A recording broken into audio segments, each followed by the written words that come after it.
नमस्कार। चलिए आज एक ऐसी कहानी सुनते हैं जो हमें आस्था और दयालुता का असली मतलब समझाएगी। ये कहानी है एक बहुत ही साधारण से भक्त की, जिनके सिर्फ एक निस्वार्थ काम ने सब कुछ बदल कर रख दिया। तो कहानी शुरू होती है बहुत बहुत समय पहले। एक छोटा सा शांत सा गांव था और हमारी कहानी की शुरुआत भी वहीं से होती है। तो इस कहानी की जो नायक हैं वो हैं एक बूढ़ी अम्मा।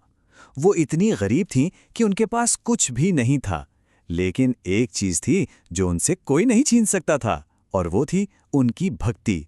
वो माँ दुर्गा को बहुत मानती थीं, उनकी सच्ची भक्त थीं। अब जरा ये देखिए, एक ही गांव में दो अलग अलग दुनियाएं बस रही थीं। एक तरफ थी वो अम्मा जिनकी टूटी फूटी झोपड़ी थी, खाने को भी पूरा नहीं था, और दूसरी तरफ पूरा गांव नवरात्रि के जश्न में डूबा हुआ था। बड़े बड़े पंडाल, हर तरफ रोशनी और पकवानों की वो खुशबू जिसे हम 56 भोग कहते हैं। मतलब जमीन आसमान का फर्क था। अब इतनी धूमधाम और चकाचौंध के बीच उस बूढ़ी अम्मा के दिल में भी एक छोटी सी, बहुत ही प्यारी सी इच्छा जागी। वो भी चाहती थीं कि अपनी माँ दुर्गा के लिए कुछ तो चढ़ावा चढ़ाएं। और ये सिर्फ एक ख्याल नहीं था, उन्होंने इसके लिए जो मेहनत की वो कमाल की थी। सबसे पहले तो उन्होंने व्रत रखने का संकल्प लिया, फिर दिन रात दूसरों के घरों में काम करके थोड़े और पैसे कमाए।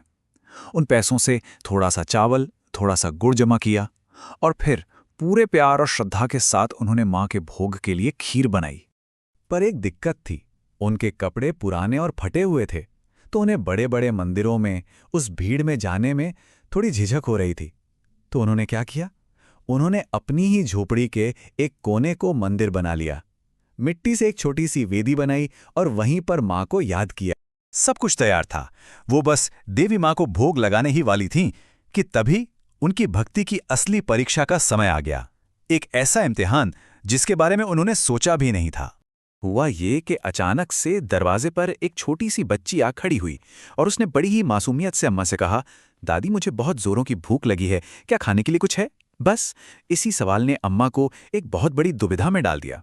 जरा सोच कर देखिए, एक तरफ वो खीर थी जो उन्होंने इतनी मेहनत और श्रद्धा से देवी माँ के लिए बनाई थी, और दूसरी तरफ एक मासूम भूखी बच्ची। अब वो क्या करती?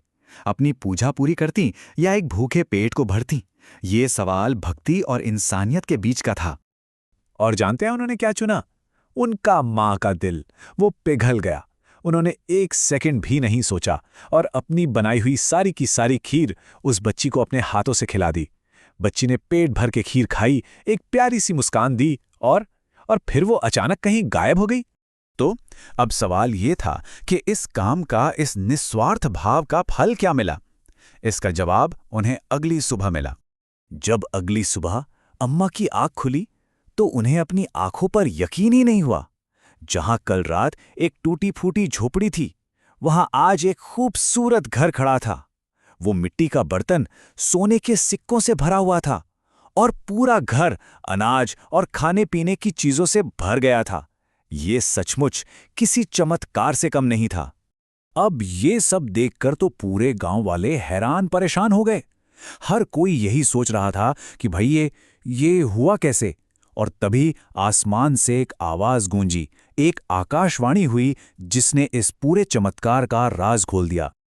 और यही इस कहानी का सार है जो उस आकाशवाणी ने सबको बताया।